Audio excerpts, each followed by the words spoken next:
100% agreement rating. And that's because no matter what you or I do, we're gonna always say you got that right.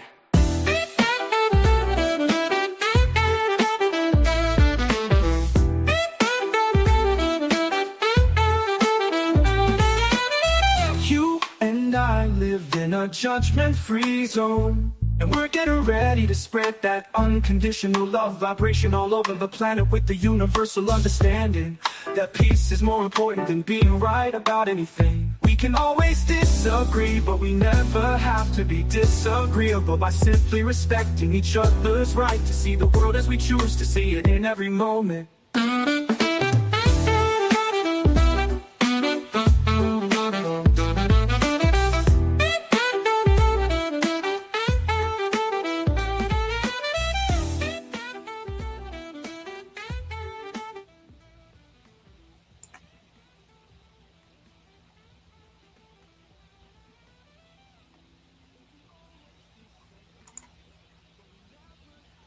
And disagree without being disagreeable. We are broadcasting live from Scottsdale, Arizona, and streaming on demand on the Sophia World YouTube channel, the Age of Radio network that includes Spotify, Apple Podcasts, iHeartRadio, and all the major podcast platforms. This is your communication portal for open, honest, and respectful conversations about whatever matters most to our listeners. Our podcast is produced by SophiaWorld.com, and our sponsors include the Global Village Co-op, UPI Loan Fund, and the Fair Co-op. Remember, this show is here for you, the listening audience, so please feel free to contact us with any questions or comments you may have by calling our studio line at 602-319-4689, texting us a message in the live chat, or by just emailing us about anything that's on your mind at info@sophiaworld.com. You got that right, is where every voice can be heard. All right. This is Sophia, your host, and that's my lovely co-host, Casa. How you doing, Casa? Great day. I am well and abundant. Beautiful, beautiful. Well, today we got a very special guest coming all the way out of Baton Rouge, Louisiana. I'm ready to go down there and hang out with my brother, Henry Turner. We've been playing music together for a long time. And our topic today is going to be about how to avoid the pitfalls and succeed in the music industry today. That's a deep question right there. Very deep. And we got the man on the line that can answer that question. And Henry is with the founder of Hit City Digital Records. And we'll be talking about the music streaming market, live performances, performance rights, Henry Turner Jr.'s Listening Room, Henry Turner's TV shows produced on TV, and the 5 festivals that Henry produces every year. All right, we'll be right back after these very important messages to talk with Brother Henry. The future of smart spending is finally here. Introducing the Prosperity Cash Rewards digital wallet. No banks, no plastic cards, just cash rewards up to 20% sent directly to your cell phone. Simply join this member-owned co-op, register your payment card, shop with merchant partners, and enter the bold new world of smart spending while earning cash on all your purchases. For a limited time, the door is open to become an owner-founder of this fine tech co-op that is redefining the meaning of smart spending with track and pay technology. Join this unique co-op now and reshape your world by financially empowering yourself, your family, your favorite nonprofit, and your community in ways never before possible. Make a tax-deductible donation now to become a bronze, silver, gold, platinum, or diamond owner-founder and receive profit sharing and many other benefits.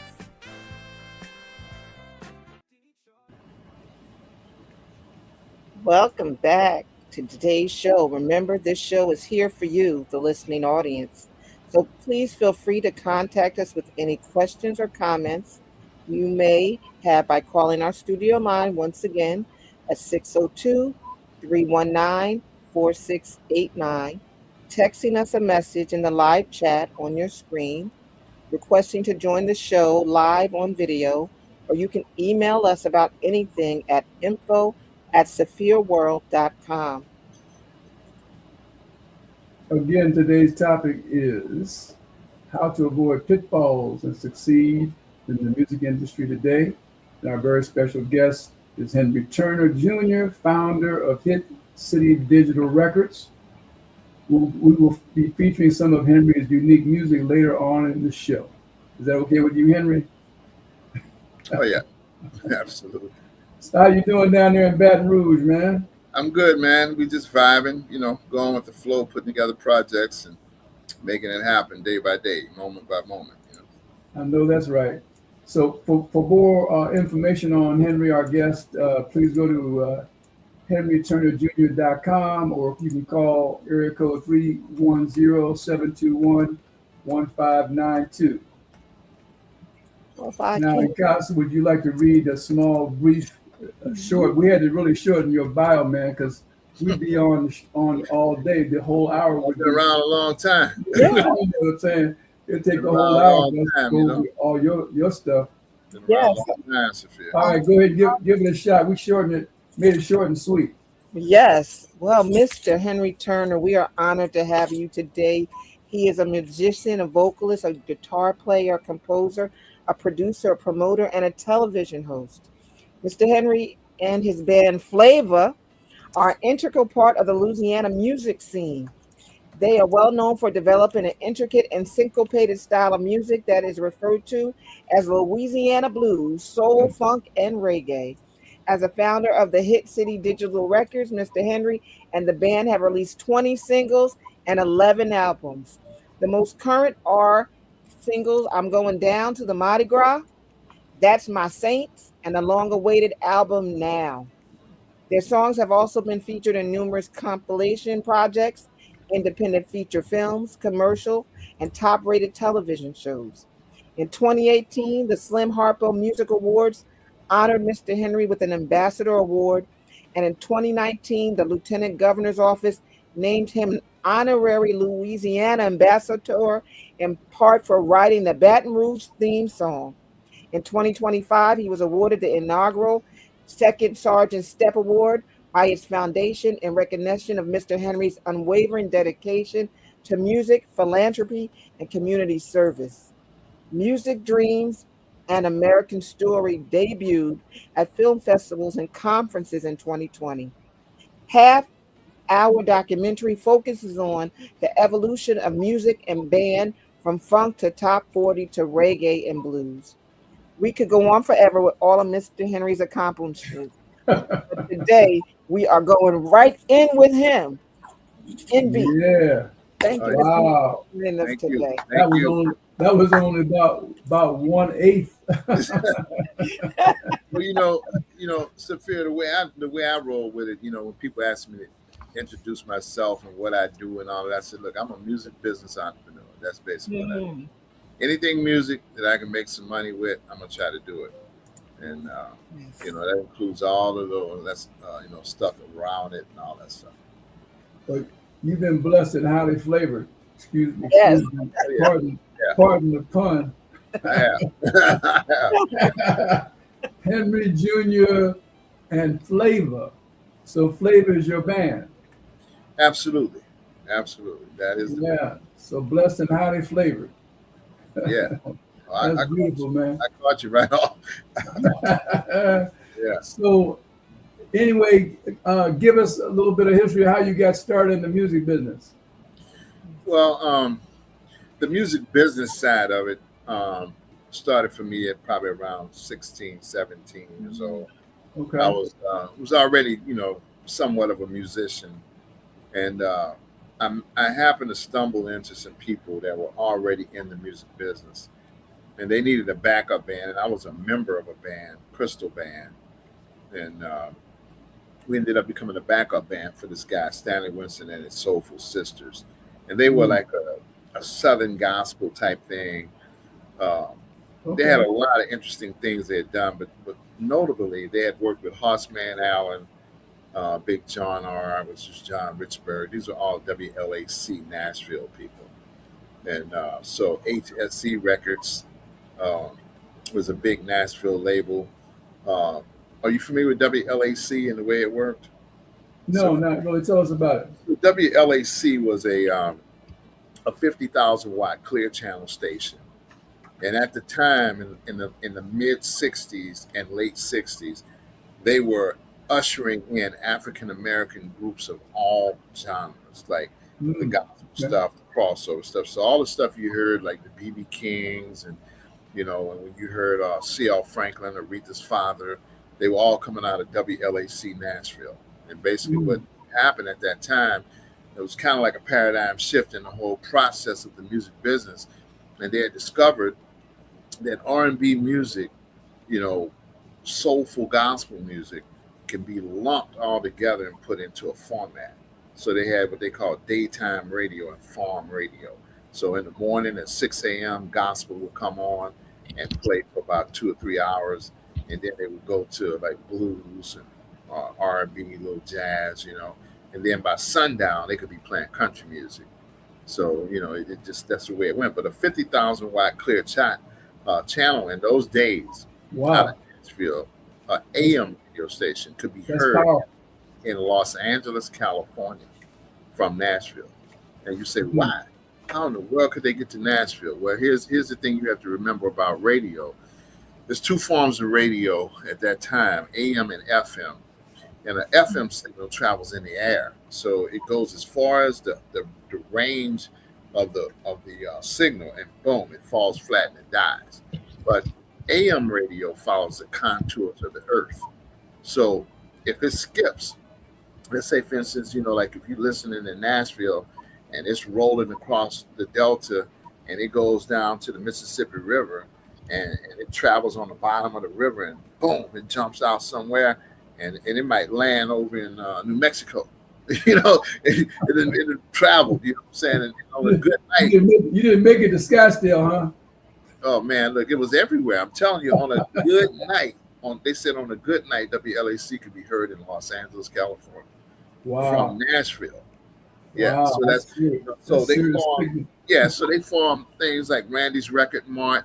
When they found out they could be heard all over the country like that, they started forming these record outlets, and taking the artists that they produced. But anyway, the artists that I discovered, or that discovered me, they were already connected with these people and had been through the loop and had some great gospel recordings.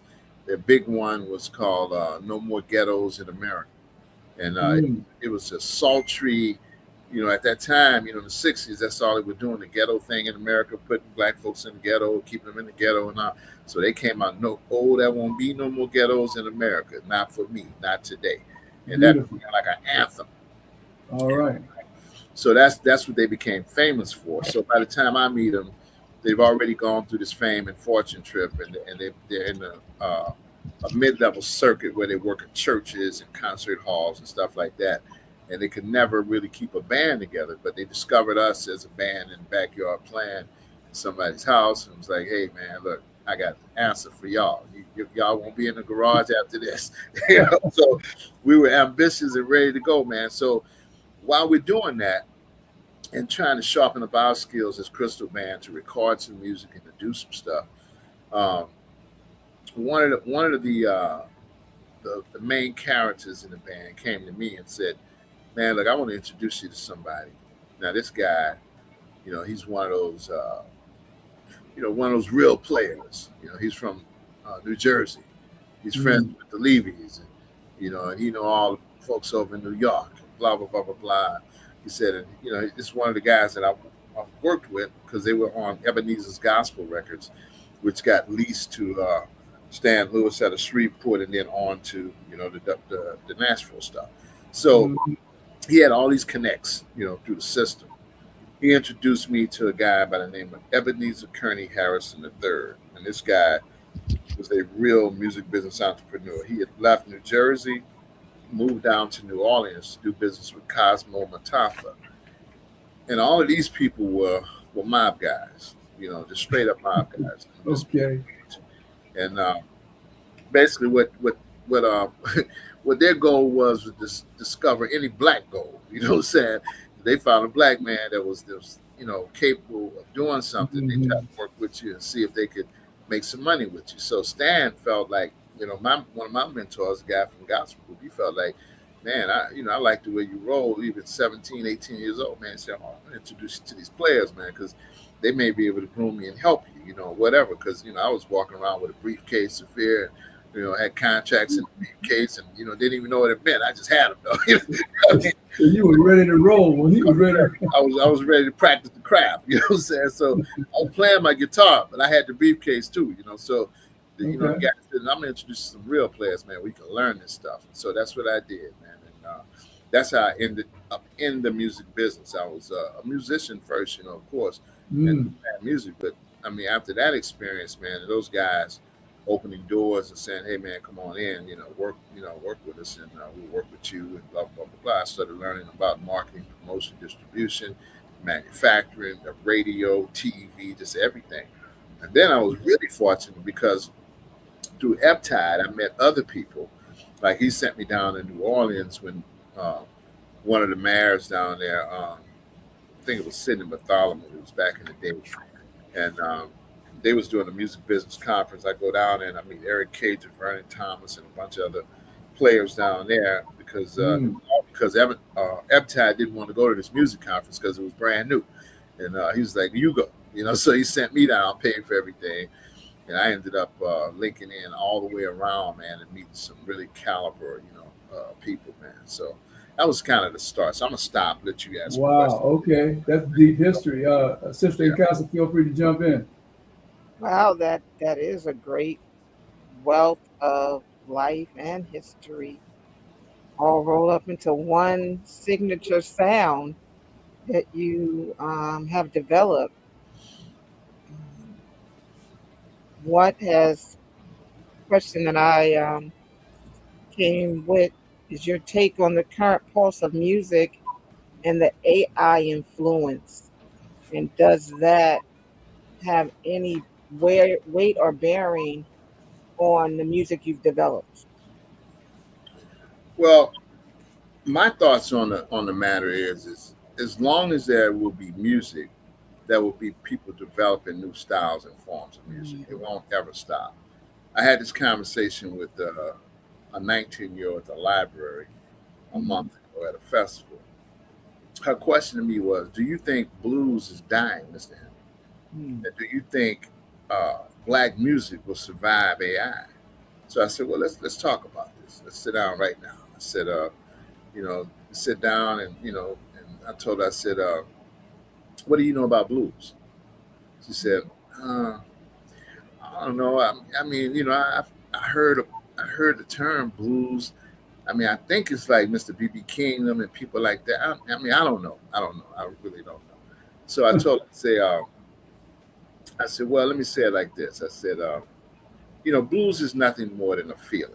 That's what it is. So when you hear a rapper like going off and telling you how he feel, he's got some blues happening, because what he's doing, he's in a blues thing. What he's telling you is this is what's happening to Mhm. me, man, and I got to get it off my chest. I said, that's how blues started. It started from like Negro spirituals and people singing about their experiences and blah blah blah blah blah. And I said, can you see the direction I'm going? And she said, well, yeah, I can. I can see that, but that still doesn't answer my question. Like you know, is blues going to survive, or is rap going to survive, or is soul going to survive? I said, okay, let me say it. Let me share it with you in a way you might be able to understand. I said, if I say to you, who's Nelly? You'll say, oh yeah, that's an old rapper. I know him. That's an old rapper. I said, well, what kind of music does Nelly play? He said, I said, right. I said, what you know is what you heard. I said, but let me tell you where he is right now. He's working out of Nashville, Gallatin, Tennessee, places like that. He does like country rap. So does like the guy from Hootie and the Blowfish and people like that. They sing country, they rap country, they do all that kind of stuff. I said, so music has a way of traveling across boundaries, genres, echo social. It keeps traveling, and you don't know where it's going to end. For instance, You may listen to a song on the radio that you heard about Luther Vandross, and you think he's the guy that wrote the song. But then you find out that the song is 60 years old, and artists from the 1950s first introduced it, or 1940s first introduced the song. But Luther just re-recorded it and it came back as a hit again. But people research and they develop these things and they know what the tendencies of the public is. So I shared that with her about reduplicating sounds and styles and coming up with stuff. And I said, so let's take it a step further. I said, you said you don't know what blues is. I said, so if I sang a song like, oh, my mule died yesterday. How do you feel about that? What would that mean to you? She was like, well, first of all, I would be like, what is a mule?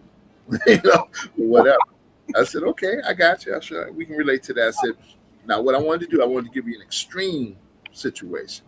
I said, now I'm gonna say a song to you. I'm just gonna sing 3 or 4 lines of it, and I guarantee you'll be able to finish it. And you wasn't even born when the song was recorded. She said, oh, I don't think so, Mr. Henry. I think we're on different pages, as a matter of fact, because I don't think you really hear me. I said, well, okay, I'll tell you what. I said, let's see, I told her, I said, think about this. I said, there's a song that I hear your generation singing right now.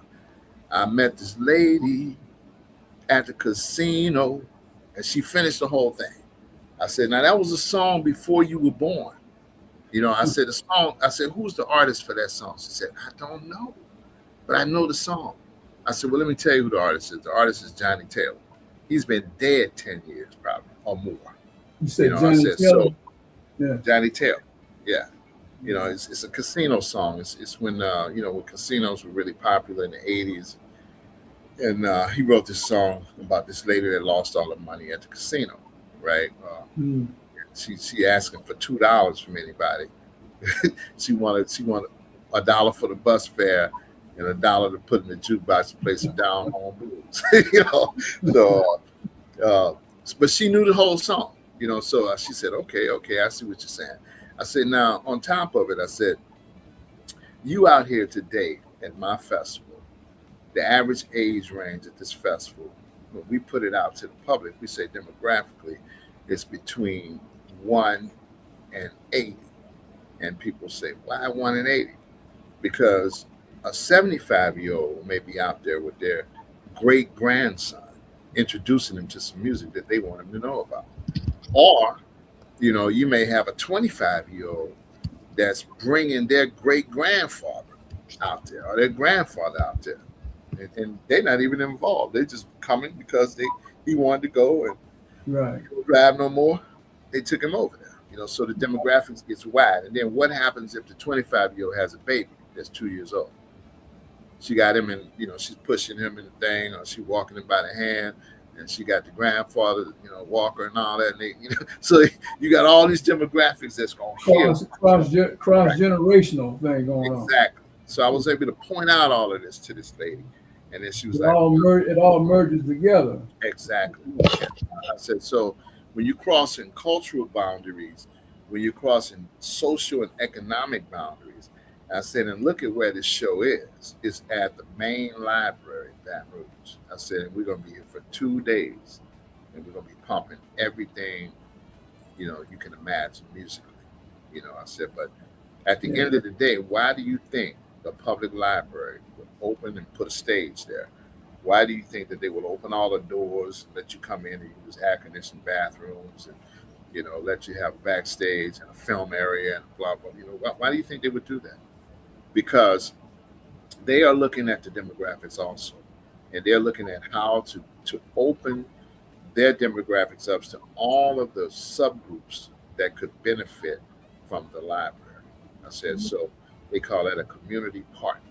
So no, blues won't die, rap won't die, soul won't die, jazz won't die, gospel won't die, country won't die, rock won't die. It won't die. It'll just keep on remanufacturing itself and then researching and keep going. Now, when it gets down to electronic music, remember, Howlin' Wolf and Muddy Waters used to sit on their front porch with an acoustic guitar and play songs, right?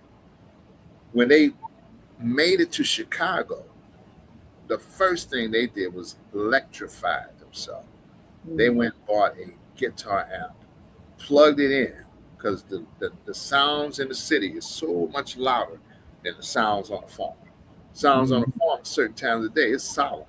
You know what I'm saying? You sitting there, cows Right. way in the field, hogs in back in the hog pen, hogs back there doing his thing, and mom and dad inside, and you sitting on the porch by yourself. You can't hear nothing, and nobody can hear you. But you are acoustic at that point. Everything is acoustic. But now, when you crank up the tractor, when you start up the car, when you turn on the TV, when you got the radio going, for you to be heard, you're gonna have to be electrified. That's just all it's true. You're gonna have to have some way to be bigger and louder than what you are. So when it comes to electrical music, that's what you're dealing with. Now, AI, artificial intelligence. Let's get to that. All right, Let's get to that. So here's my thing. Artificial intelligence is duplicating humans, right? So it can't do nothing that a human does not program in it to do. So it's limited. It's limited to the bank that it's getting its sources and its information from. If those sources are musicians, if they're producers, if they're writers, if they're filmmakers, if they're developers, then it's got that bank. But guess what? It only has the bank from the group that they got it from, right? So it's going. I tell kids all the time. I said, let's pull up 5 AI songs and listen to them. I said, now you hear this particular sound that you're listening to? That's because they're all using the same data bank. Same data bank. So the songs, you can tell automatically right out the bat are from the same data bank. Why? Because they arrange most of the songs very similar. The sound is very similar. The production sound is the same. So here was one of my theories, Safir. What I saw was in early 2000s when the record business was really surging, when it was at its height. It was personality based. All right. And what I mean by that is you turn on WWWKK or whatever, and the guy's on, hey, this is Johnny Big Head Rolling, man. I'm right here for you, baby. Then you come out in New York City, you're on KKKJ. And the guy says, hey, welcome to KKKJ. You're in New York City. And I'm Freddie. How are you?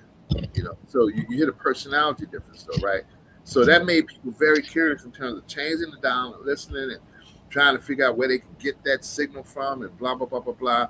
But what if you turned on the radio, Safir, and they had one personality across the world, like the Tom Jones Morning Show, or one of those guys that's doing it kind of get boring kind of quick.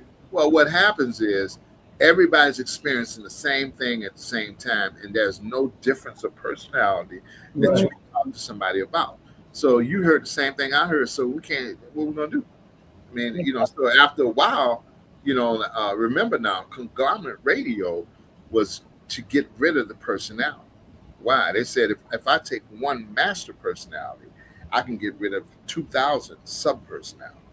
And then if we identify a sound that we want, we just take that personality, that sound, and build a show around that and send it across the rest of the world, syndicate it. And we don't need none of these other people. All we need is a signal. That's what they thought. Right. What's happening with radio today? Nobody's listening. Nobody's listening. AM radio's in trouble. FM radio's in trouble. Syndicated radio's in trouble. Everybody's in trouble. I talk to radio personalities. I talk to salespeople from radio. They're all coming to me saying, hey, man, let me try to get with you, man, and help you sell the festivals. Maybe you can cut us in and blah, blah, blah, blah, blah. And I'm saying, no, I don't want to do that. I said, because we already know what happens when you guys get involved. You guys start thinking about how to rechannel the money through you. I get that. And I don't have a problem with that. I said, but when you guys were in power and you were in control, you wouldn't let nobody else play. And basically, if we came over to play, you said, hey, man, you need $20,000, $30,000 to play with us. Right. I'm not kidding. I mean, we was in situations here in Baton Rouge where Master P had moved to Baton Rouge from New Orleans. He has some of the best talent in the world on his label. and he had to literally pay $20,000 a month to one radio station because they were the hot FM station here, right? And then Yeah. every 2 months he would go down to the River Center, which is our concert arena, and pack it and make him, a couple $100,000. But he had to continue to pay that 20 a month just to keep it Wow. in the marketplace. So it's just a big old swap and a big, circle. So Mm. that's what you're dealing when we're dealing with traditional radio. Now you go Yeah. over to AI, and everybody can buy Suno. Everybody can buy. Yes. Everybody has Copilot. Everybody has whatever. Yes. So everybody's Yeah. coming up with Yeah. the same stuff, and they use the same data bank. Yeah. I've used Suno. Yeah. There you go. Most So you see definitely. what I'm saying? So what you're doing is you're building a generic world where the buyer is the customer. That's you. That's me. If we want to use it, we become the customer. We're paying for the right to use it. But who are we able to sell it to? Nobody. Exactly. Right. So we Well, just on that note, Mhm. we're going to segue into another segment here, and we're going to give people the opportunity to hear some real music from let's do you. it. Let's do it. Yeah. Good. Music is My Life by Henry Cohen, and then we're going to segue into Sister Nkasa's segment, uh, Insights with Sister Nkasa. We'll be Yeah. right back. All right. I made my sacrifice. Yeah. Music is alive.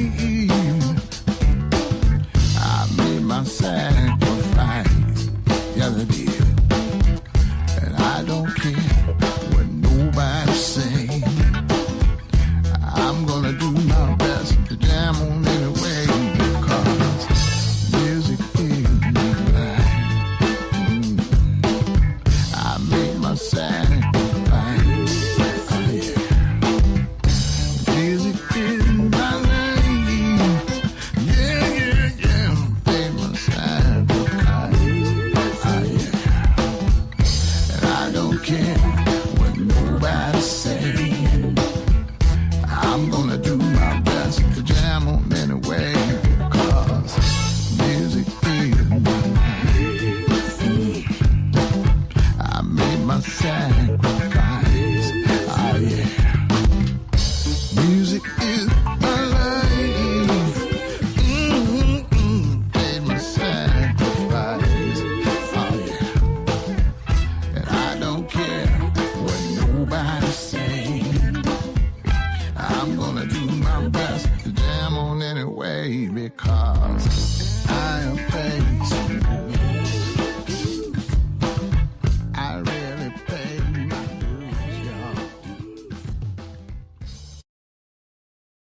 Oh, Sister Nkasa, Insights with Sister Nkasa. Yes. Well, I am so enamored and charged this evening with the sharing of Mr. Henry, which brought me to a place of frequency. As you were speaking and educating us on the trajectory of music, I looked into what music is for us as humans. It's a healing, it's an elevation, it's an installation. Music has, as you were explaining, a deep influence on emotions, brain activity, physical body, right, intellect, and it's more than just entertainment. It is how we thrive. It's our first level of opulence, our crying, a form of self-expression. So, as I like to share the insight with our guests and pull from your infinite wisdom in the blues, as you shared with us before, it's an expression of the here and now. It is what is happening. It is our story. In our here and now, what do you think is the most pivotal influence in music for us to resonate with, for us to latch on to? Is there a tone? Is there a trajectory? Is there a sound that we should key into that's more prevalent for our expansion as an individual, as a community, as a nation, and as a world? Well, that's an interesting, you know, Insight. yeah, that's definitely an interesting insight. But it's, it's a way of dissecting and cutting into pieces, something that is so prevalent, So I deal with this every day. So this is like my wheelhouse, So this is what I tell people. Music is it's like water. You Mm, know, you're gonna ingest it. yes, You you know, got that right. some people like it, You some got people that don't. right. That's Some, right. some people like to have a little sugar in it. Some people got to put a little salt in it. Some people got to put lemon in it. Some people got to put strawberry in it. But you go ingest it because you And got to have cayenne, little cayenne pepper too. it. You got to have it. But you Love got maple to have syrup. it. Yeah, you got to have it. So You gotta have, you got you that go right. ingest it. You go Gotta spice ingest it it. up with that cayenne, So man. so here's the thing. Um, I tell people this. Like your conscious level will dictate what you need. Yes. If I'm a gangster, Sophia, when I wake up in the morning, I want to hear, I gotta get my gat, I gotta get my bat. I'm ready. Gotta do some dangerous things today. I need some money. What I mean, you thinking like that. So Yeah, you right. type music for that. And then if you're a conscious brother, what I'm saying, that's not into violence, not into gang banging, not into hustling money, then you're into love. Then you want to hear some love music. You know what I'm saying? So there's Mm. music for everybody. Yes. But the real deal is the vibrations of music that we deal with will dictate what happened to us as human beings. That's true. See, like I heard a brother who does this prison session thing, and he was talking. He said, "Well, man, my drug of choice is rap." He said, and I've been hooked for a long time, and it's really what brought me here. Because I was practicing those things that I heard, and incarceration come with it, man. It's just who I am. I'm addicted. I like what I do. I am who I am. And I ain't making no excuses for it. This is my lifestyle. This is my community where I am. He was in prison. He said, "This is my community. We all on the same page. We listen to the same music. We do the same dope. This is who I am." All right. So what he's telling you is that your conscious level and your vibration, is controlled by the music you intake. If you start telling yourself you can, then you can, whatever it is. And if you start listening to music saying you can, or music telling the world you can, then y'all can together. You know what I'm saying? Because you're gonna ingest that and you're gonna remanifest that, and it's just gonna keep going and keep going. And the same with negativity. If you tell yourself the world is dark and it's in trouble and we got a problem, and well, you keep on saying that and you keep on promoting that, then you're gonna have groups of people that's caught into that vibe and that vibration, and then they live within that and they create these problems in the system that they end up getting ultimately caught up in. You know what I'm saying? Mm. But you got to find out what's going to free you, what's going to make you whole, what's going to make you thrive, and what's going to make you go out there and really do something good in the world. And if you focus on that, then there ain't no power on this earth that can stop you. And notice I say no power on this earth because there's some other powers, but not on Amen. this earth. Not on this earth that can stop you. Yeah, Amen. Well, I can tell you one thing: the song that we just played from Yeah. your album, Yeah. "Music Is My Life," you can't go to Suno and get that. no. That's Well, right. You got that right. yeah, that's a testimony. That's a testimony. And I mean, people say, "Well, oh, he wrote a cool song." Da, da, da, da. No, man, I just really expressed what was in my heart because that's been my world, and I've made every sacrifice possible for music. You know what I'm saying? And so when I say Right. those words, I mean those words. And then, I told some people last week, I said, man, don't be confused when I die. You know what I'm saying? You just play that at the funeral. Everybody gonna know who I am and what happened. So Hey, that's real. You got that. You got that right. exactly. That's all you gotta do is play that. Just put me there. If you don't gonna burn me up, then just lay me in a box and Say, play that.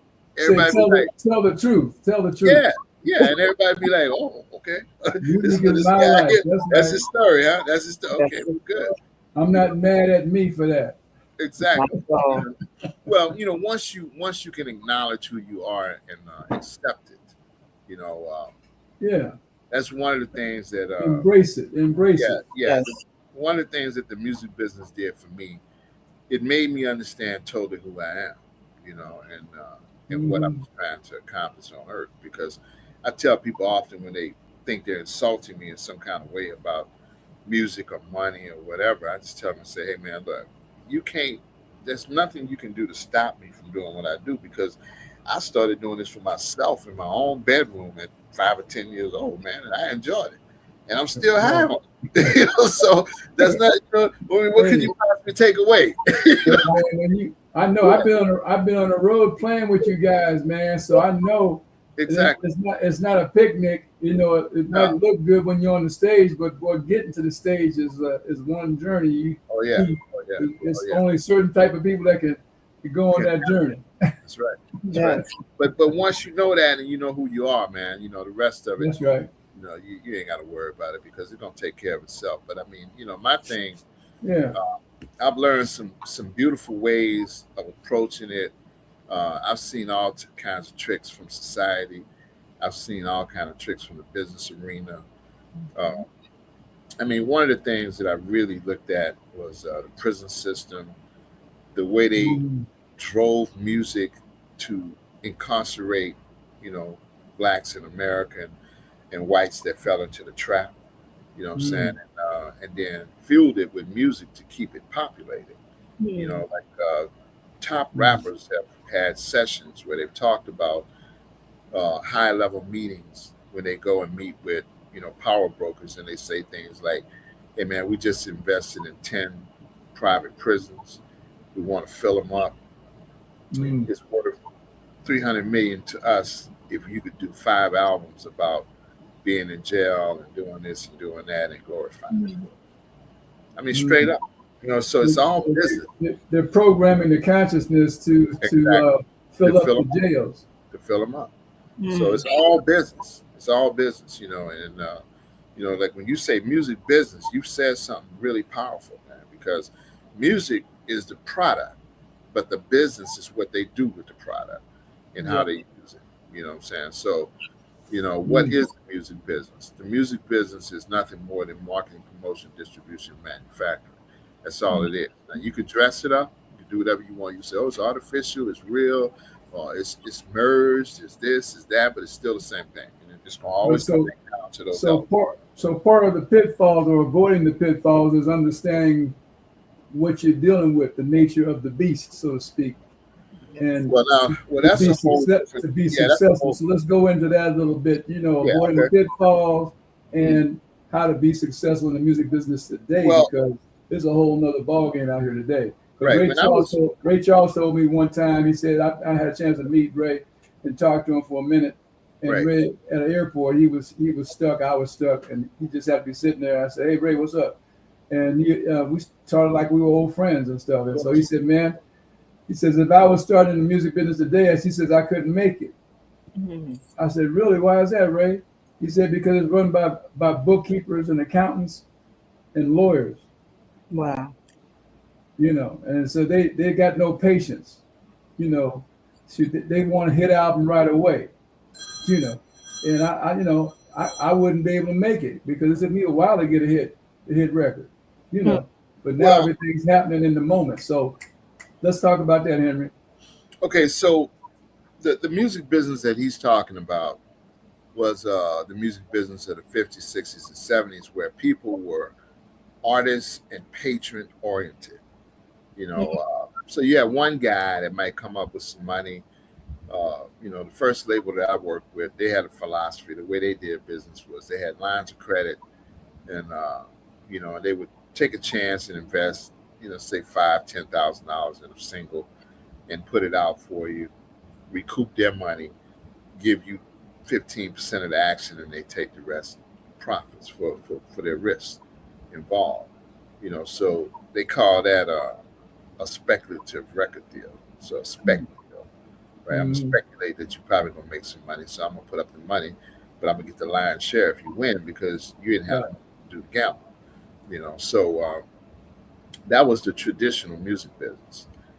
The current music business is a whole different animal because what they're saying is you find a way to show me that what you're doing can work.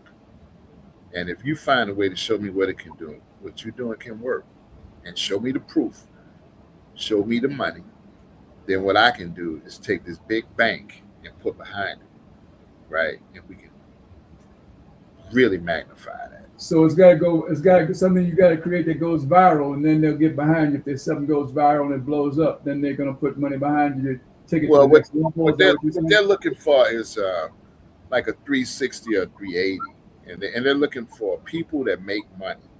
It's like it's the hustle game. It's like the old music business was looking for people that couldn't make no money, but they had a lot of talent, right? Mm. Where these people are looking for hustlers who make money, but don't have the bankroll to really roll it to make it fast enough and big enough. And that's And don't necessarily have the talent either. They got the gimmick, but no talent. nah. It's you got to have some talent. Even if the They have some talent, talent, even if the talent's fooling people, you got to have some. Mhm. Even if some you kind don't, of talent. yeah, you got to. Because the singers today are not the same as the singers of in the '60s and '70s.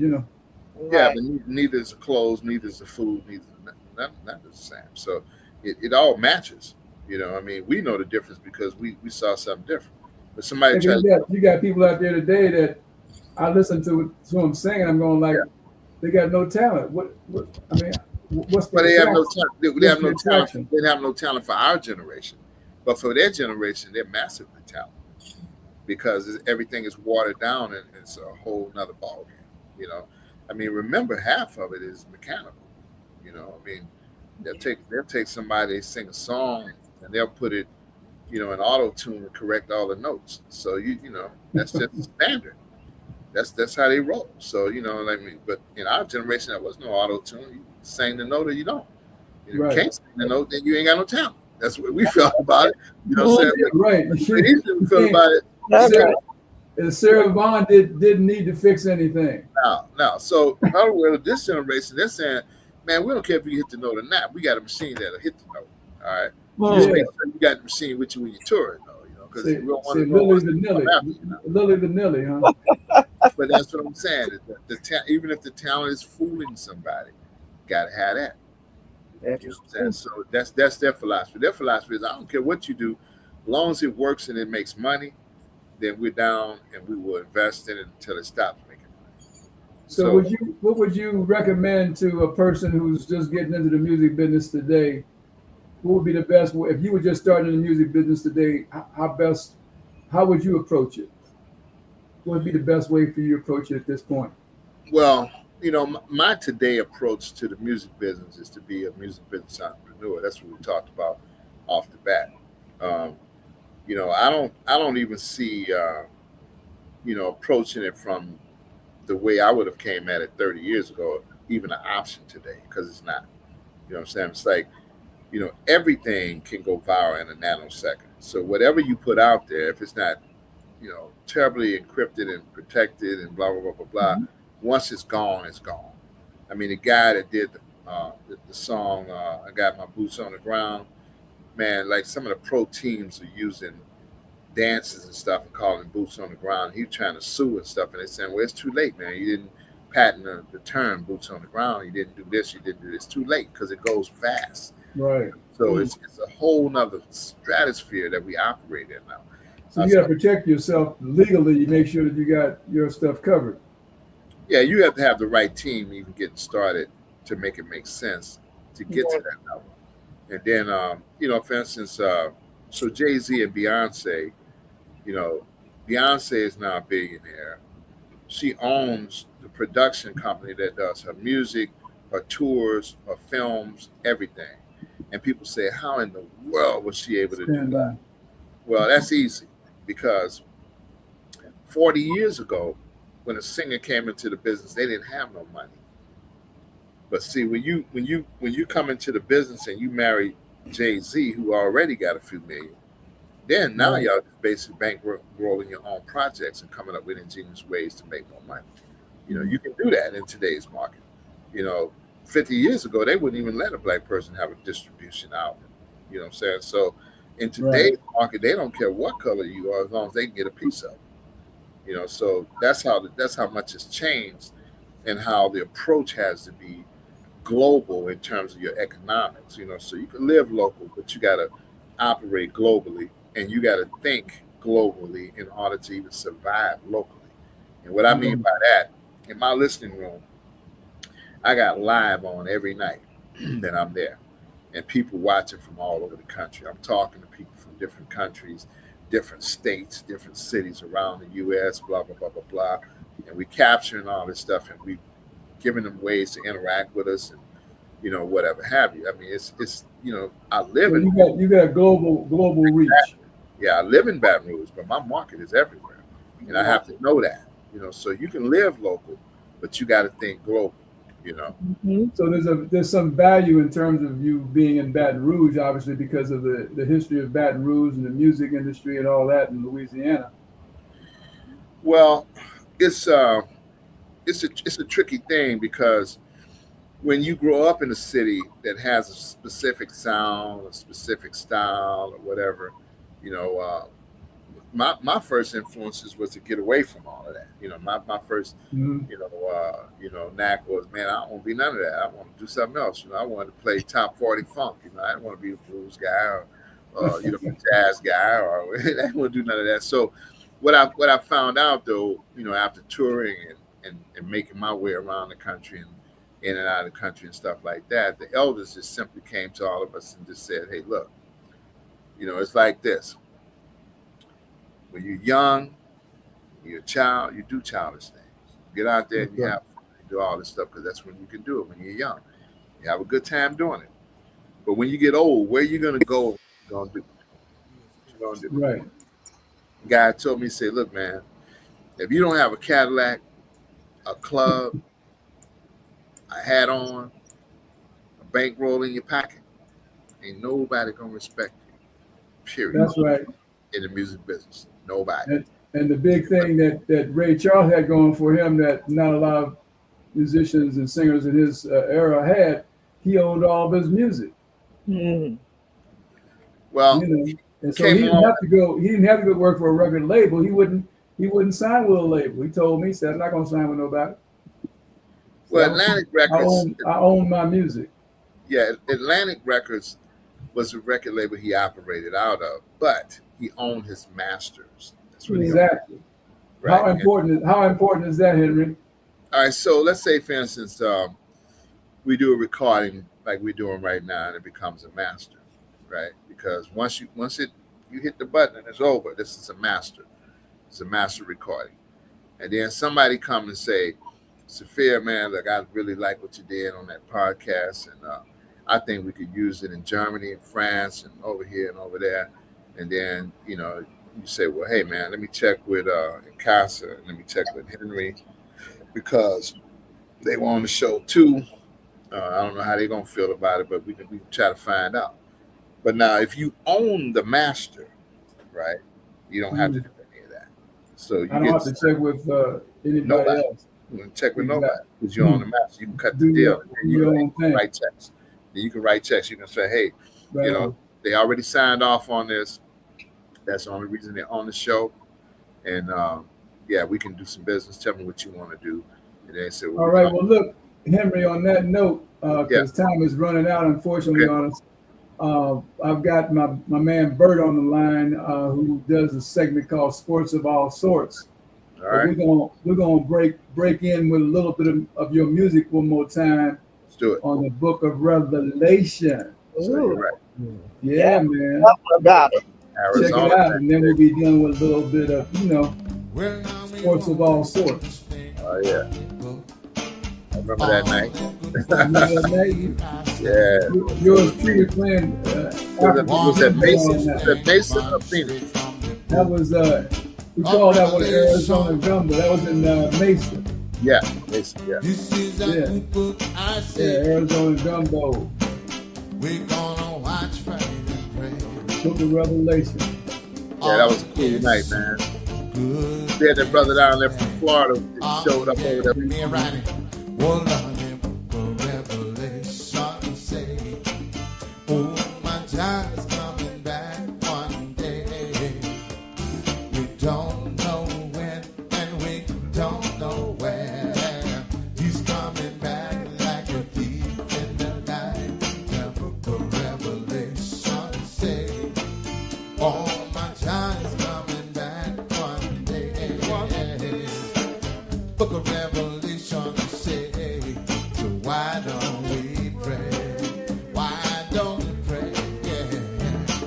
Why don't we pray for the prophets and the saints? Why don't we pray for all of them who came? Children, yeah, watch, fight, and pray. Yeah, check this out. Well, now, little Joshua, he fought the battle of Jericho, and the walls came tumbling.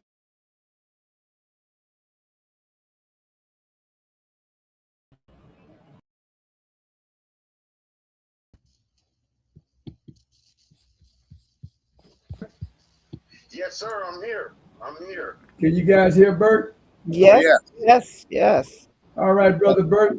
The Book of Revelation say you got to do sports of all sorts today.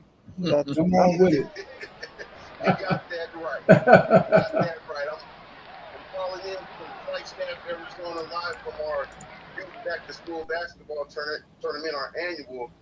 This weekend on Sports of All Sports. I'm glad on Sports of All Sorts. Excuse me. I'm glad to tune in. It's been an interesting week. The big story was the Lakers being sold. Yeah, that After that blew my mind. It's crazy. It's unprecedented. After less than 12 months of being sold to the Walters Group, they in return sell them to Bob Iger and Josh Kushner. And I'm pretty sure you're aware of the Kushner name. Josh Kushner is the brother of the son-in-law of Donald Trump's daughter. Exactly. Keep it in the family. Interesting enough, there's been speculation that there possibly was a lot of a few backhanded deals. They have noted that the Walters met with President Trump earlier this year prior to the sale. Not only that, the sale was done in a matter of days, 3 to 5 days. That's how they roll. Yes, it's crazy. It's like now they're trying to flip. They're using sports franchises and flipping them like houses. That's crazy. Well, we know the show is called Sports of All Sorts. Yeah, for a reason. Yeah, that is most certainly of all sorts right there. It's out of sort. Yes, sir. You got that right. Yeah. So what else is going on? So that's the hot news. So we could talk about that. That'd be a whole hour show. Yeah, that's a whole nother topic. Another big thing is, as we're closing into September, the WNBA is getting closer to playoffs.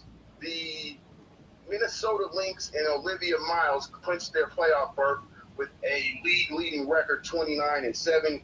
She is becoming an all-time great in her rookie year, outshining all of these other headline players. She's with Minnesota. Yes, sir. Point guard for Minnesota. Yeah, I watched that game with Minnesota and Vegas yesterday. Yes. She was on fire. She is phenomenal. She's an outstanding shooter, and her court vision is next to Magic Johnson. Wow. Exactly. Wow. So let's deal with Malawi, man, Africa, man. What's up with the women soccer team in Malawi, real quick? You heard about that? I didn't hear about the soccer team in Malawi. Yeah, I think they're breaking all kind of records over there. Check that out. See, I got a sport of all sorts that you know about. You brought something to my attention. There you go. That's in their because they have different leagues of soccer out there. Mm-hmm. Okay, yeah, I'm definitely gonna look at that. How are they doing so far? Hey man, I'm not sure. All I heard is that they were doing very, very well. That's Well, that all I. might be one of the topics of the next episode of the Oh, next okay. segment of sports of all sorts. Yeah, Dave, our engineer, just flashed up. Cardinals Joshua Baez makes MLB history with home runs and three straight at bats to open his career. Wow. Yes, That's the St. interesting. the St. Louis Cardinals. Yeah, Okay, well, they Joshua made them Baez. interesting this year. That's Yeah. another one. So anyway, thank you for your input on the sports of all sorts today, my brother Bert. And yeah, you having fun up in Flagstaff with the kids? We're having a great time, man. We had teams coming from all over the region. We had about 60 youth basketball teams, and they're just competing, Right families on. involved, and just having a good time. But you know, normally Henry Bert would be on the screen with us, Of but course. he I couldn't get get it. the I kind of get it. reception up there in Flagstaff or whatever it was, so we got him on the phone, Phil, our landline. work. Yeah. So you got any questions? You know, Bert's a musician also. Bert, you got any questions for Henry? We've been talking about, you know, the pitfalls of the music business and how to be successful in the music game. Bert's a rapper, man. Okay. As a musician, I played sports all the way up until I started rapping, and I found a lot of comps or parallels to sports and music. Mr. Henry Turner, what do you feel is the most important trait or characteristic that one must have to be successful in music? If that could also relate into a young athlete that's looking to build a future in sports. Yeah, I would say you need a real authentic viewpoint and a master at creating marketing strategy. That's what I would think. Because the whole industry, sports and entertainment, it's all operating around that now. You got to have some authenticity, something that nobody else has, and then you got to have the genius to market it. Okay, so out of those two, what's the most important? I would say authenticity. Authenticity. Okay. Always find some people to help you market. Yeah, well, you and I have been pretty authentic. Absolutely. Authenticity is key in life. Yeah, authenticity. Yes, You got to come with authenticity, you know, Yes, and not be scared, not be afraid to show your authenticity, you know, and step out on that ledge, and you know, That's it. Be an unapologetical version of you. right, and trust that Spirit's got your back. Oh yeah, You know, you got to like show that- the world you're different, though. You got to show the world you're That's different. right. That's like Indiana Jones in Temple of Doom when he had to go over that cliff, and there was no bridge. Well, he had to take that first step, and then once he took that first step, the bridge appeared. You know, Yep. so you got to trust. So thank you, brother Bert, for your insights on sports of all sorts today, and we're gonna go back to Henry and continue to have fun up in Flagstaff. Yes, sir. It's been a pleasure, and you got that right. Thank y'all for having me to speak on sports of all sorts. Thank you, brother. Take care. Take care. Got that right. Yeah, that's brother Bert. You He got does that most right. of my music production, man. He's Oh, yeah. very talented brother, does my social media and everything. So, Henry, let's wrap it up, man. Yeah. What words of wisdom do you have in addition to what you've already said that you'd like to share with us about how to be avoid the pitfalls and be successful in the music business? Well, entrepreneurship, that's the main thing I think that you have to concentrate on. Marketing, promotion, distribution. We didn't really get to talk about TV and all of that kind of stuff, but Part two. That'll be part two next time we Yeah. bring you back. Is that right? absolutely. But the thing you got to remember is, you know, you got to put the marketing, promotion, distribution to anything you do because it will outlive you if you do it that way. If not, it dies with you. You know, so Mhm. it's up to the individual. You have to really have something to do or to sell. Then you have to have a team to market, promote, and distribute it. And once you get those things in place, then you know everything else kind of takes its own direction, and you know the chips Mhm. fall where they may. Well, that's some good advice, folks. And Casa, any last minute comments or questions for Henry? Well, we just gonna keep those blues blueing. Well, you know what's really interesting, man? Music is My Life is a blues song. People don't really understand that or believe that because of the way Right. it's sound. But if you break it down, it's a blues formula. It's a 1-4-5 blues pattern, you know. And funk came from blues. People don't know. Yeah. And then you used to say blues is reggae and reggae is blues. It all came from Right. blues. It all came from blues. So reggae is the Jamaican form of the blues. Absolutely. That's all. Amen. Amen. But my brother Henry would like to thank our special guest, Henry Turner Jr., founder of Hit City Digital Records. That's important, digital part. And we've been talking about how to avoid pitfalls and succeed in the music industry today. Yeah. And so, Casa, why don't you take it away with the last closing comments, Billboard? Thank you so much. And our beloved audience, if you've missed any part of the show today, or if you just want to listen again, all of our shows can be heard on demand anytime on the Sophia World YouTube page. Our website is at sophiaworld.com or under the name You Got That Right on Spotify, iHeart Radio, Apple Radio, and all other major podcast platforms. Thanks for listening. And remember, you got that right. Your judgment. Take care, Brother Henry. All right. All right, brother. Right. You got that right. Amen. It's Taking awesome. it out. Judgment Free Radio Zone. Love.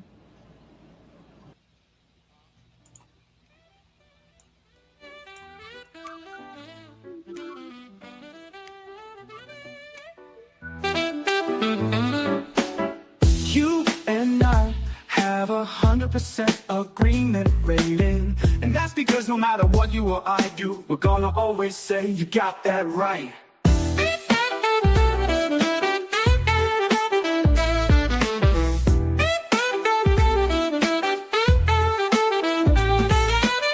You and I live in a judgment-free zone, and we're getting ready to spread that unconditional love vibration all over the planet with the universal understanding that peace is more important than being right about anything. We can always disagree, but we never have to be disagreeable by simply respecting each other's right to see the world as we choose to see it in every moment.